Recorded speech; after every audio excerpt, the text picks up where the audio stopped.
Hey, Hey, what's up, Rube? How are what's you? going on, Dave? We're doing it here. It's the middle of a really fun season. Eagles are 11-1. We have a lot to talk about today. Yeah, we didn't put the Billy Joel concert and Stevie Nicks concert on the budget. We should. We'll mention that soon. All right. All right. This is the Eagle Eye Podcast presented by Nissan. He's Reuben Frank. I'm Dave Zangaro. Pro Bowl voting well underway. We're going to take a look at the Eagles' most likely Pro Bowlers and some guys who could sneak into the mix. James Bradberry gets a chance to play his former team on Sunday. Not quite the revenge game we saw from A.J. Brown, but we'll talk a little bit about Bradberry, what he's meant to the Eagles, and what his future holds, and then matchups against the Giants coming up in a little bit. But Rube, Pro Bowl voting, the Eagles right now have 3 players at the top of voting for their positions in their respective conference, obviously the NFC. Jalen Hurts at quarterback, Jason Kelce at center, Javon Hargrave at defensive tackle. Yeah, all deserving, certainly. I think Kelsey's a guy that you just kind of write his name down at this point, which is the opposite of early in his career when there were years he definitely deserved it. But as a 6th-round pick, it took him a while to, build up that reputation league-wide. It's kind of funny. We think of him now as like a Hall of Famer, but it took him a while to build up that national reputation. Even in the city, I mean, people wanted him out. Yeah. It wasn't all that long ago. It wasn't. Yeah. And he did not play well with that. What was it? 2020. Gosh, it like was 2015. Yeah. 2015. But yeah, and Jalen, I mean, that's pretty much a no-brainer. Even if he's not the MVP, I mean, Tua's in the AFC. Geno Smith's got really good numbers, but yeah, you've got Tua and Mahomes in the AFC. So. Yeah. Really, most of the best quarterbacks are in the AFC, I would say. But yeah, he's as much of a lock as you can be. He and Kelce, and we kind of broke this down into categories: locks, good chance, okay chance, not long shots, but possible guys. But they're the only 2 locks, which is maybe a little unusual for a team that's 11-1. I think A.J. Brown's as close to a lock. I think Hargrave's pretty close, too. He is. Hargrave is close. Coming off a Pro Bowl year, playing arguably better this year, we know that, based on the voting so far, he's up there. Yeah. Deron Payne's the only interior lineman in the NFC. He's got more sacks. He's got half more. Yeah. I think Hargrave has been better than last year. He's been more consistent. Yeah, I agree with that. And he had that great stretch early last year and then was banged up, didn't play as well, got double teamed a lot. Yeah. Whereas this year he got off to a slow start because of an injury, but he's picked it up at the right time going into the voting and going into hopefully what becomes a long playoff run. And I think he's a guy that's really benefited from the rotation. He doesn't have to go out there and play 70 snaps or 50 snaps, 70%. He's as close to I think him and AJ are really close to being locks. Yeah. I mean, if AJ goes for 1,200 yards and he's not a Pro Bowler, what are we doing? He's been a Pro Bowler. Now, there's Justin Jefferson, I guess, is in another category among NFC receivers. But there's a bunch of guys who are close to, and AJ second to him in yards. He's got more touchdowns. He's got 9 touchdowns, which is a really good number. Terry McLaurin, CeeDee Lamb, Tyler Lockett, Chris Olave, they're all in that like 850 to 900 range. But I just think A.J. Brown, the personality, he's been to a Pro Bowl before, the big plays, the touchdowns, playing on the number 2 offense in the league now. I can't imagine he won't make it. Yeah. Lane Johnson, he's clearly playing at that level. I don't know why the recognition doesn't follow for this guy. He's playing as well as he's ever played. He should be a perennial Pro Bowler, and I know it pisses him off. He gets so angry about it. Yeah, I don't blame him. I had the one theory that like the 2 suspensions, hurt him, but then he made 3 straight Pro Bowls after that, 17, 18, and 19. So it doesn't make sense. I mean, there was a stretch there where the ankle was bothering him so much that his play dipped a little bit. Yeah. But those are the years he made the Pro Bowl.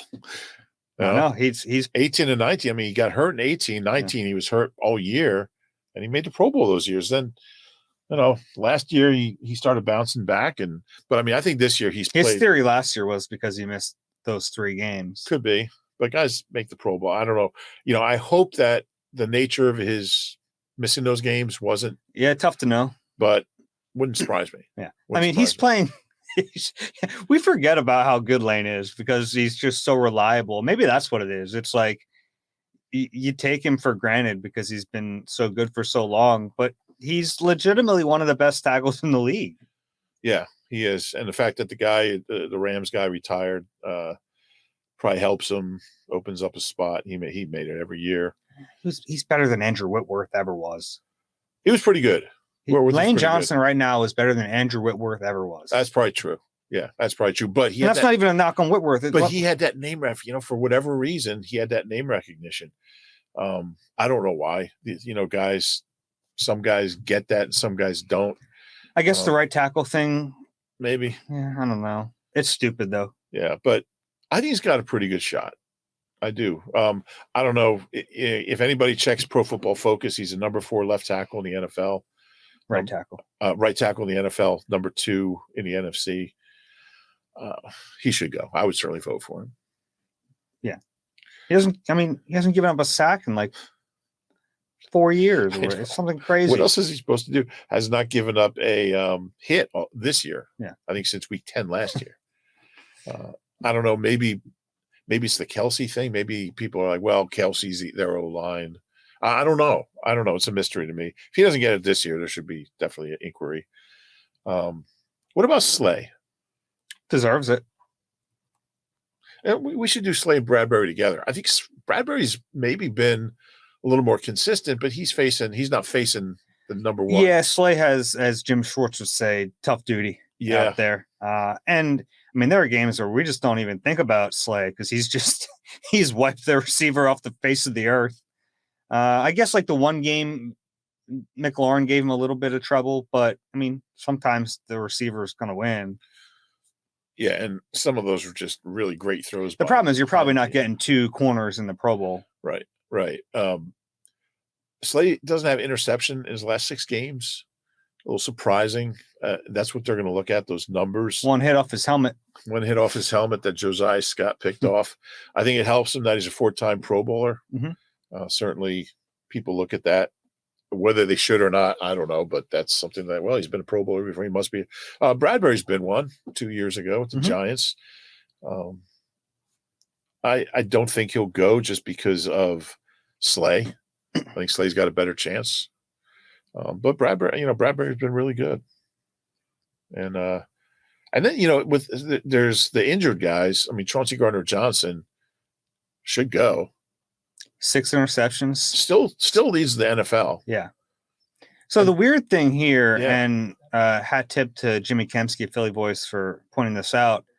You can vote for these guys on Twitter by using like the hashtag and all that stuff, but the actual Pro Bowl ballot on the NFL's website doesn't include guys on IR. So they have Jack Stoll on the ballot.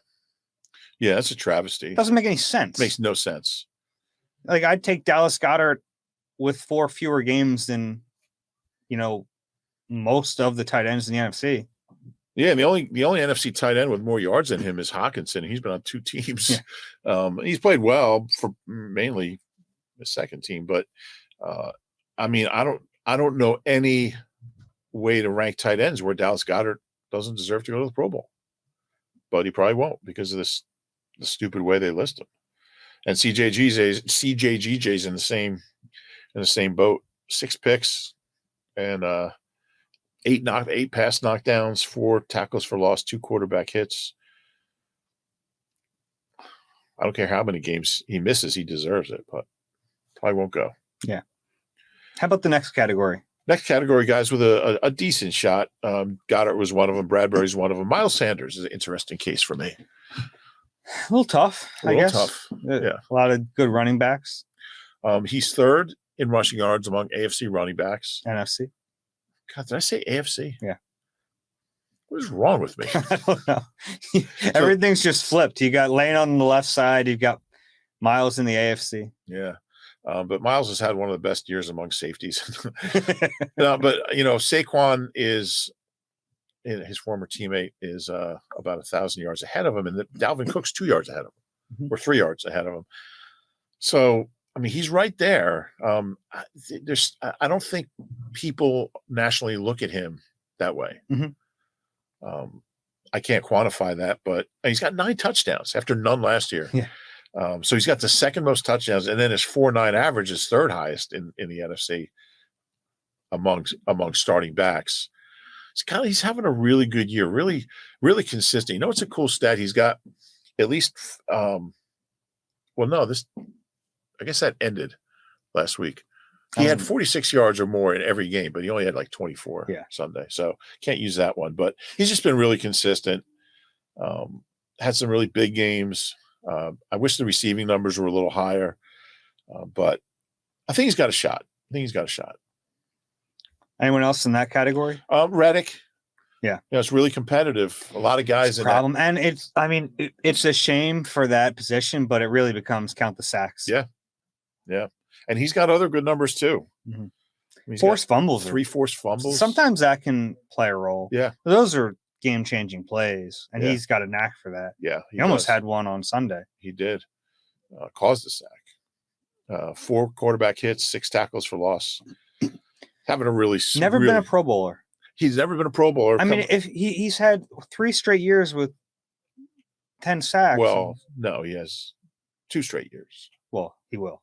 I'm saying. Well, he needs another sack. I'm saying he 9 will. is single digits. I will bet you a lot of money he'll get one more sack. No, I think he will, but he hasn't had 3 straight years of double-digit sacks. That's patently false. He will. Yeah. So where does he rank in AFC edge rushers? Yeah, he's 4th among NFC edge rushers with his 9 sacks. I think it's gonna be hard for him, but that's where people just look at the numbers. Got a chance. Yeah. How about the next category? The next category is, I guess, long shots are possible guys, but probably won't. Fletch, much better year than last year. Name recognition, has played well, and has 5 sacks, and he's a 6-time Pro Bowler. Yeah, and that really helps. I mean, everyone knows who Fletcher Cox is, and he really has played. I think the last 2 weeks he's played better than he has in a couple of years. So yeah, he's got a shot. Yeah, I think so. He'd still be tough, especially because you got Hargrave at the position. He's like kind of the same thing with the cornerbacks. It's tough for 2 guys the same position. Like they're splitting votes. Right. Wonder when the last time the Eagles had 2 guys at the same position go. I'll look that up. Okay. And then I put Jordan Mailata down. I think he actually played better last year, more consistent. I agree with that. I think the shoulder bothered him for a while this year. Yeah, I do. I think he's still really good. I think over the last few weeks he's been very good, but that consistency hasn't been there. I thought he deserved to go last year. He was really, really good last year. Well, the problem was, Lane didn't go last year. Yeah. If Lane's not going, Jordan's not going. Right. The one thing Jordan has going for him is, he's such a great story, and people love telling that story and the rugby stuff. But I think he will go to one at some point. He's still really young. Yeah. He's still a really young guy. Was he 25? 25, I think. 25 now. Yeah. So yeah, I think a healthy Jordan Mailata will be a Pro Bowler, but I don't think it'll be this year. Anyone else? I don't know. That's who I have on the list. Anybody else? Well, this is Rick Lovato. Rick Lovato, because he's made one.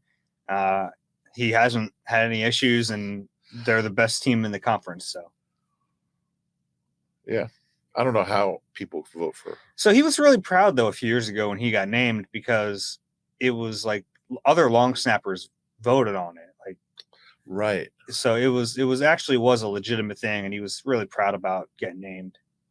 I don't know if there's anyone else who. No one else. You mentioned Sweaty. Well, he was a Pro Bowler last year, so I think he's got a shot. But like that position is counting sacks to get in, and it's such a logjam in that. Yeah. What's he got? 5.5. There's a bunch coming of on guys. Strong though. So if he keeps it up over the next couple games, yeah, get right in that mix. And he is really good. He's playing really well. So it's like even him against the run is, really good. Yeah, he has played really well. His best season all around, I would say, overall. I think it's. I'm fine with that. Yeah, the teams vote on December 16th, which is a week from tomorrow. Yeah. Week from tomorrow, Friday. And then I think the team is announced the following Wednesday. And I'm curious this year, and I know there's some people rolling their eyes like Pro Bowl doesn't matter, and I get that, but when these guys' careers are done, you count Pro Bowls. Not like it, I understand that it's a flawed system. Pro Bowls get guys into the Hall of Fame, and I understand that is not the best way to do it, but it's the system in place, and like legacies are made on how many Pro Bowls someone makes, so it does matter. Big time, especially to older guys who go to their first one. Yeah, we saw BG a couple years ago. BG, not a ton of them. A couple years ago. Evan Mathis, I think his first one was like 31 or 32. So it is a big deal. The voting process is, and what they do is, so offensive players vote for defensive players in the same conference. So if you're a receiver, you're voting for cornerbacks, whatever. So, and then the coaches vote. And that always helps Slay, because Slay, there's no one more respected than Slay in the league. That's true. Yeah, it'll be interesting. If you had to pick one guy we didn't name, like out of the blue, so once in a while there's an out of the blue guy. And you made a point the other day, there won't be as many injury substitutes because it's not a real game. It's like a skills competition. TJ.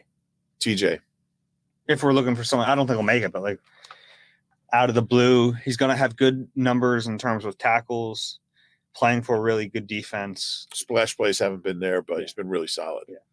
Yeah. Anyone on your mind? No. Oh, okay. BG. I thought we had the name. No, I just threw that out there. But no, okay. I think that's a good one. I mean, so half the team we just listed. Yeah, we just listed like 23 guys. So, but it's always fun to. Yeah. And so you started talking about my theory that since it's no longer a game, it's a skills competition. I think we're going to end up having less alternates because fewer alternates because there aren't reasons for the guys like it. I mean, if you're going to show up in whatever the skills are, you're not playing a game. So I think guys will be more likely to. So it'll just be guys with really serious injuries who might not want to fly for 8 hours. Is it in Hawaii again, or it's not in Vegas? It's in Vegas. Oh, so that, yeah. So interesting. Yeah. I mean, if a guy's on crutches, has a torn ACL, he's not going to want to do that, but there'll be the guy who's just a little bit nicked, couldn't play in the game, but might be able to do the skills competition. He'll still go. So not as many subs, definitely. Okay.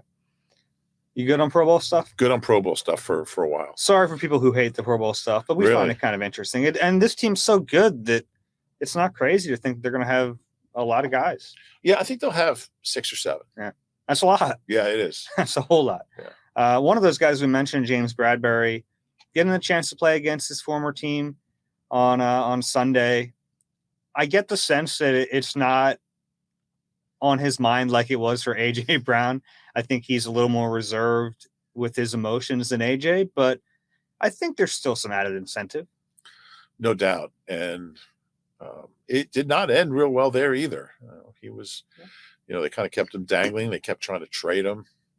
They took money out of his pocket. They released him late after free agency had come and gone. All the corners had signed big deals, which he didn't get. So, yeah, I'm sure there's a little bitterness, but he's also the kind of guy who he's so even keel, so level headed. I just don't see him going out there. And I give AJ Brown so much credit because he's the kind of guy who I could see just being so wrapped up in it. And I think he was, but he still played really well. I think Bradberry just go out and do his job. And it's really like, that's what makes Bradberry so good is just, he's so consistent in everything he does. It's been really fun to watch him. Like he doesn't make mistakes. And I think that's the same mindset that will allow him to not get wrapped up in all this stuff. Right. It's just tough when you're out there against your former teammates. And I get that. But honestly, you've been out to dinner with. I don't know if there's a ton of tight connections with like the receivers he'll be facing. I don't know. I mean, I don't know if he was friends with Darius Slayton. I just don't know. But I think I do know that of anybody on this team facing their former team, he'd be the guy I'd worry about the least. Maybe Jalen, if he ever has a former team, which, but who knows? But Jalen wouldn't even care. But I think he'll be fine. And honestly, considering the state of their wide receivers, if his focus ebbs a bit, it's not going to matter. All right. I think he'll be okay. He did have some interesting things to say. It was a good time to talk to JB and kind of get his thoughts on how things are going, what his future holds. He agreed that his value is pretty high right now, and it is. I think he's in line to get a really nice payday and probably the last big one of his career. And he was asked about potentially staying in Philly, and he's basically said, wouldn't be opposed to staying here, but it's going to be business first. So anyone who had thoughts of some sort of discount, Bradberry wanting to stay here just to stay here and taking a lot less money, I don't think that's in the cards. And to be clear, I don't blame him one bit. No, nor I. You don't get a lot of chances to land these big deals, and this is his chance. What is he, 30, 29? Mm-hmm. So just looking on Spotrac projects him at 3 years, $51.5 million, $17 million a year. So I can't think of any way the Eagles can afford him. Right now, he's a 76th ranked cornerback in average annual salary. And he's ranked number 1 in opposing passer rating. Yeah, he's very good. He's got to make up for that. And sometimes it's not even about the money. It's just it's guys want to be paid what they're worth because it's like a respect thing. And I get that too. You want to get paid for the level you're playing at. And I do think Howie's going to be able to look, the cap goes up every year. He'll be able to structure Jalen in a way that's going to give him some flexibility. But you're not going to be able to sign everyone. I think there will be guys, and I think they might prioritize him number 1. They might. Now, how would you? So I'm curious about this because from my perspective, it's really tough to have, if he gets $17 million a year, it's really tough to have 2 cornerbacks making $17+ million a year. Right. You already have that in Slay. That's tricky. Obviously, if I would prioritize it in terms of level of play, he's playing the best of all their pending free agents, but I don't know how viable it is to put that much. Well, it'll only be for 1 year. What do you mean? I mean, Slay is. Oh, I thought you meant Bradberry's deal. I was like, no, he's not going to sign a 1-year deal. Not another 1-year deal. No, I'm just saying that the overlap. Oh, sure. Slay's signed through next year, but I think Howie will be able to keep one of those other top guys. Really, CJ and if you feel really good, it might be a little too early for this. You feel really good about where Reed Blankenship is. I mean, who would you rather have out there, Reed or Zach McPherson, who might be the next? Now you could draft a corner, but they might feel pretty comfortable with Reed Blankenship, and that might mean not prioritizing Chauncey Gardner-Johnson ahead of Bradberry. Maybe. There's a lot to weigh. But you also have to think that Bradberry is going to get paid more than Gardner-Johnson too, just by the nature of the position. Corners get paid more than safeties. Yeah. Yeah. $17 million that's not going to be easy to do. I really enjoyed watching him play this year, and it's funny because doesn't have bad snaps. He doesn't have bad snaps. He's so consistent. When they signed him, somebody who'd covered him with the Giants said, he's really quiet. He doesn't say anything, and he's really quiet, but he's really thoughtful. Mm-hmm. I really like talking to him. He listens to the questions. He thinks about his answers. I enjoy being around him. Enjoy chatting with him. What I like chatting with him. You have some guys, and look, I respect it because they're trying to help out, but they'll say what you can kind of get the gist of where a question's going, and they'll just give up what they think you want. He'll really answer the question and thoughtfully. I respect that. Yeah. Yeah. And I know I get a lot of tweets about, well, why wouldn't Jalen just take less money so that, they can sign guys around him because that'll benefit him. He'll have a better roster. But like the world doesn't work that way. Yeah, unless you're New England circa. Yeah. Yeah. If you've already made 2010. $200 million and you got another $200 million. Well, I mean, no, Brady was underpaid for He was most of his career there. Yeah, he was. He was. He's also got $200 million waiting for him from TV whenever he decides to retire. But yeah, but a kid like Jalen Hurts, who was a second round pick, he's one of the lowest paid players on the team right now. Yeah. And it's, you just ask, like, would you take less to do your job? Like, would you take less in your next contract to not work with you? To not work with me. Yes. Yeah, that didn't go the way I was planning on it. But seriously, like, you know what I mean? Like nobody, you can't expect anybody to take less money. I mean, this is your one chance. Might be the only contract he ever gets. Mm-hmm. Who knows? Never know what's going to happen. You got to put yourself then you get first. The whole league mad at you if you take less money. That too. It's like that's how things get reset. Yeah, you reset the market at the position. Yeah, so especially if you're one of those top guys, right? Yeah, so that's not going to happen. Some good injury news this week. Avonte Maddox back at practice. He's been out now for 4 games, so he's eligible to return. What do you think? You think there's a good chance he's back? So I talked to him yesterday, but it was before walkthrough. By the time we talked to him on Thursday, he'll have done a walkthrough and a full practice. He liked where he was, but he didn't sound super optimistic. He said he just started running like a week ago, and he hasn't done any cutting. He's just run straight line type stuff. So it might take another week. I don't know. Hamstrings are tough. Hamstrings are tough. And he said, I want to get to the point where, I'm just not worrying about it at all. So they might be the most frustrating injury in sports because it's like you think maybe you're over it, and then you aggravate it, and you got to start over. And you look like Ellis Hobbs out there. I had a question to Gannon the other day. He mentioned Jordan Davis coming back, and he basically said that the reason he played so few snaps was because he was that was like the plan. He didn't re-injure it, and I'm so mad at myself because I used the word re-aggravate, but I caught it like halfway through. I said aggravate, and the word re-aggravate made it into the transcript. Really? Yeah, didn't feel good about that. With your name on it. With my name on it. Wow. So people all over the country are.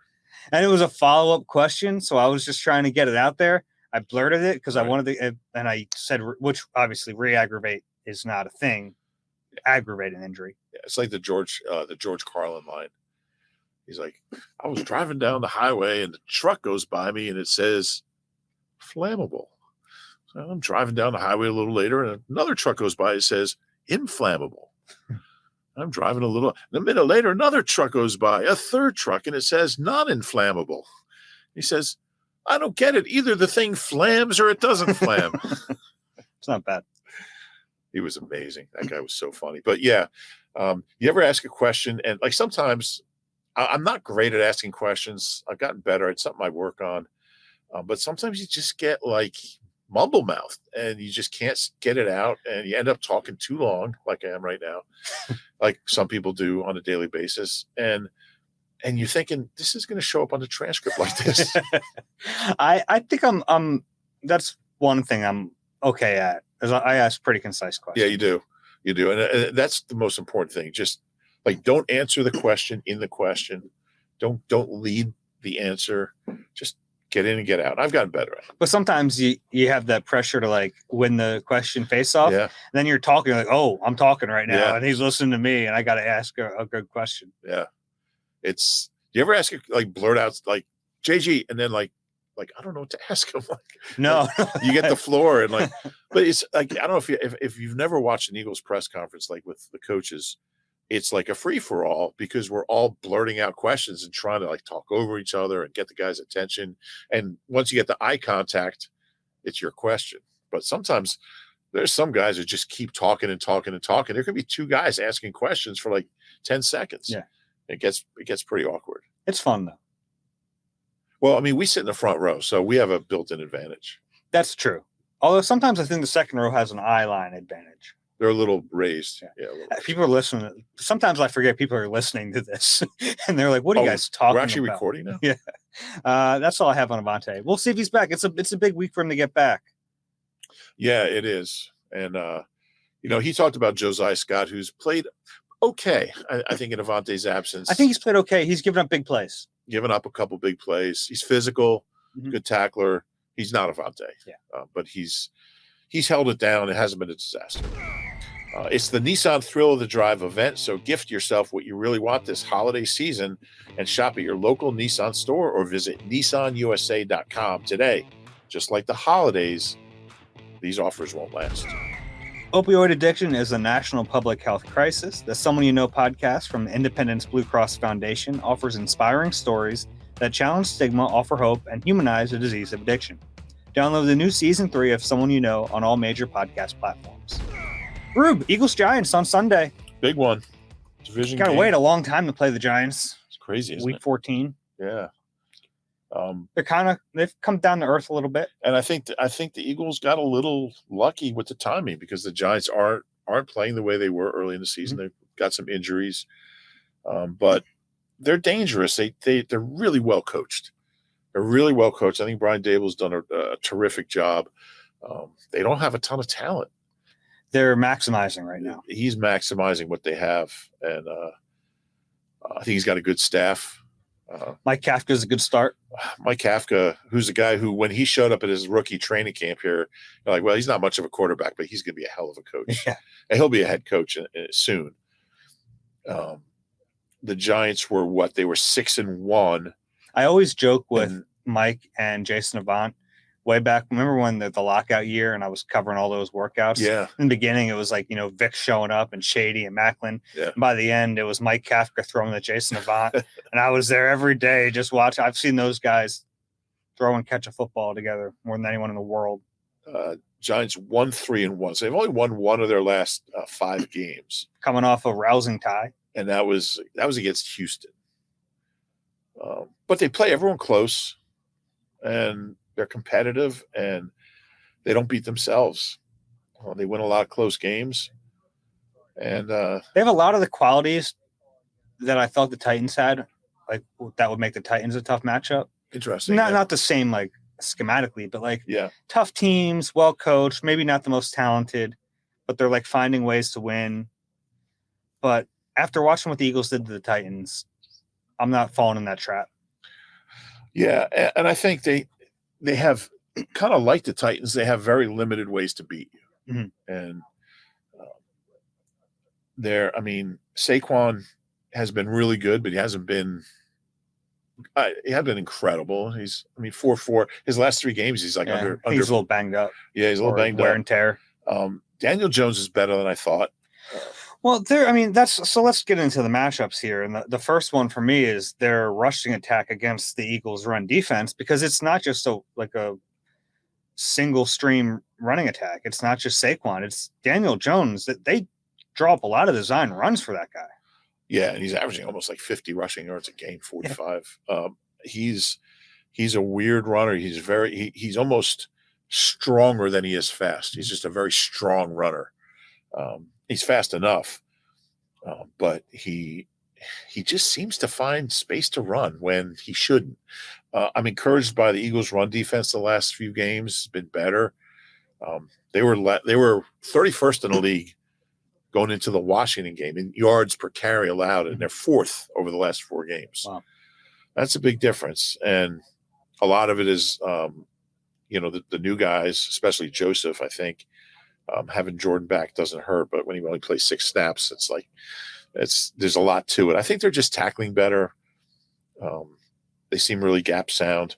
I don't think Saquon can beat them right now. Kind of like Derrick Henry. I don't know if they'll shut him down like they shut down Derrick Henry, but when you add Daniel Jones to it, because he can kind of play with the numbers a little bit, maybe kind of like Jalen Hurts. Jalen Hurts is obviously a much better runner. Their numbers are really similar. Yeah, but Hurts is a better runner. Yeah. Right. So but just having a quarterback who will run changes the way you can play a little bit defensively. And I think that's one of the reasons Tannehill had a few big runs. Well, he had some scrambles. Yeah, but they were there was no one there. I mean, they weren't really. I think they were kind of making Henry the priority. They don't have great receivers. Yeah, they really don't. Darius Slayton is their best receiver. And that's why we mentioned the possibility of Avonte coming back is a big deal this week, because Slayton has been playing a ton of snaps out of the slot. Yeah. Really, I think that's a Sterling Shepard thing, because Sterling Shepard is out for the year, and he was their slot guy. So now, before their bye week, I looked up these numbers. 17.7% of Slayton's snaps came from the slot. And since the bye, in the last 4 games, 39.4%. So more than double his percentage. And he's a big play guy, too. He's averaging 17.2 yards a reception. Yeah, he is. And he's always been a big play guy. Yeah. For a team that's 7-4-1, I mean, they're 21st in offense and 23rd in defense. I mean, they just seem to know how to win games, and that's it's a really good quality. This is a team that hasn't had a winning record since 2016. Mm-hmm. The Eagles always win up there. I was leaning Giants early in the week. I will go through more of these matchups, but the more I look at the matchups, the more I'm going the other way. Yeah, well, one of the ones on my mind when the Eagles are on offense still is their receivers against that secondary banged up right now. They could really use James Bradberry. I'll tell you that much. Adoree Jackson's been out a couple games. He's still in the injury report. He's their best corner. And their other 2 guys are banged up. Fabian Moreau is healthy, but he's like an average corner. So with how much they blitz, they're going to be one-on-one matchups, and the Eagles have the receivers to exploit it. Yeah, I would think so. I really like those matchups. Yeah, and the Eagles pretty much feel like they have the advantage every week with their receivers, but I mean, this one is pretty clear. Yeah, and Devontae's kind of coming on a little bit. I mean, he was never, even when his numbers are down, I think he's still playing well. But I just feel like Jalen is so comfortable throwing to either one of those guys, and now Quez is involved. I'm not sure they can cover those guys. Yeah. How about Jalen Hurts in this game, going up against the highest blitz rate in the NFL? I mean, Wink Martindale pulls no punches. Like, this is what he's doing. It's almost half the snaps. He's up to 40.8% this year. They're bringing pressure. And they have a pretty good line to start with. A little banged up right now with Leonard Williams, a little hurt. But, I mean, good line. And then they're bringing more than the line. And they're bringing it consistently. But Hurts has been much better against the blitz this year. Yeah, he has. I think it's all part of him diagnosing things quicker and seeing things quicker. He'll need to do that against this group. You'd love to have Goddard, Yeah, Goddard's the easiest answer, or one of the easy answers. Yeah. Jack Stoll caught the ball well last week. He had 4 catches. I think he's caught all but one of his targets this year. He had a drop early. He could be. I mean, they threw to the backs more. That could be an answer. Yeah. The screen game. I mean, we saw that Arizona game earlier in week 5. Vance Joseph blitzes a ton, and the Eagles' answer in that game was, get the ball out, get the ball out, get the ball out, screen. And it was a little frustrating, honestly, to watch. It kind of neutralized it. But since then, we've seen them have other answers. So, like, the screen game can be part of it, but you also have some one-on-ones. So if you can hold up, and if Jalen can have the pocket presence, say, I might take a shot here, but I have a chance to deliver a good ball and give the receiver a chance, I think they can beat this blitz. Yeah, they only have 4 interceptions all year. How many sacks do they have? They have 25 sacks. That was middle of the pack, but 4 interceptions is a really low number. I feel so much better about Jalen against the blitz than a year ago. I mean, I feel better about every aspect of his game, but he's just able to process things so much quicker now. Yeah, and it's funny because like the last time we saw Jalen in 2021 was that playoff game, and the pressure it was a lot. So to see him come that far in that area of his game is really impressive, and the numbers bear it out too. He's just last year 55% when he got blitzed, 9 touchdowns, 4 interceptions. This year he's up to 63%, 7 touchdowns, 1 interception. So the numbers prove it, but like the eye test does too. He's more comfortable when that pressure is coming. What do you make of? I mean, his last bad game was really up there against the Giants. Oh yeah, that was a really bad game. He threw 3 interceptions. I believe he has 3 interceptions since then, like 18 games. Let's see. He had 3 interceptions, no touchdowns. This is like the worst game of his career, other than Tampa. Then he had an interception against Washington. So he's got 23 touchdowns and 4 interceptions since that game. It's incredible. Yeah. That was a really bad game, but yeah. And he was also starting to feel a little hobbled on his ankle. I think he sat up the Jets game the next week. Mm-hmm. And I think that bothered him down the stretch. But, completely different coaching staff up there, a lot of different players. Yeah, no doubt. But just going back to the site of his worst game, I mean, it's crazy to think he threw 3 interceptions in 31 attempts, and he's thrown 4 since then in about probably 400 attempts. Yeah. That's he does protect the football. It's one of his best qualities. Yeah. I don't have anything else in terms of red zone offense. You look at the Giants and you're like, well, how in the world are they? They're 23rd in defense in yards allowed, and then they're 12th in points. So you're like, all right, well, what gives? And they're just really good in the red zone. They're the 5th ranked defensive red zone team, and the Eagles are one of the best offensive red zone teams. So in a game that, if it ends up close, one possession down there could matter. Yeah, no doubt. I like watching the Eagles in the red zone, and I'm not saying they're unstoppable, but they're so creative. Shane is so creative in the red zone. Nick too. We've gotten into this trap, and I do it too. Of like everything offensive, we say Shane. Nick's game planning. It's Nick's offense. Yeah, but Shane's calling the plays, and they're really crisp down there.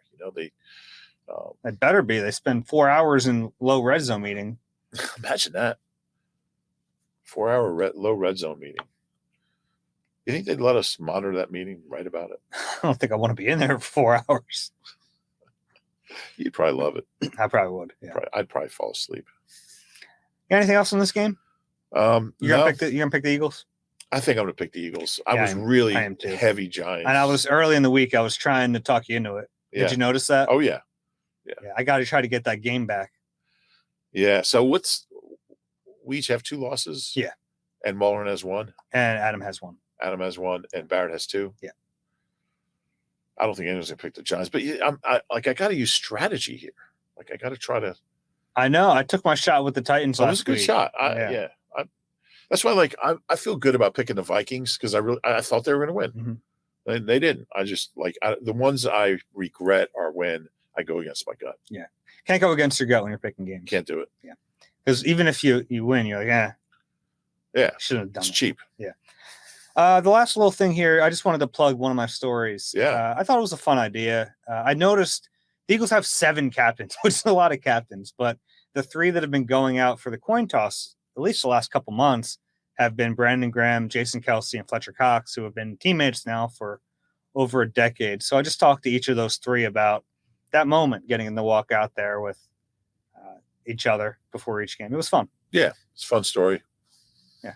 You don't have to worry about anyone else writing it. That was good. I enjoyed it. Thank you. All right. We got anything else? No. All right. If you enjoyed the Eagle Eye podcast, please rate and subscribe wherever you get your pods. If you're watching on YouTube, please click the like button and subscribe there as well. That's it. All right. We appreciate everyone. We'll talk to you guys after the game on Sunday.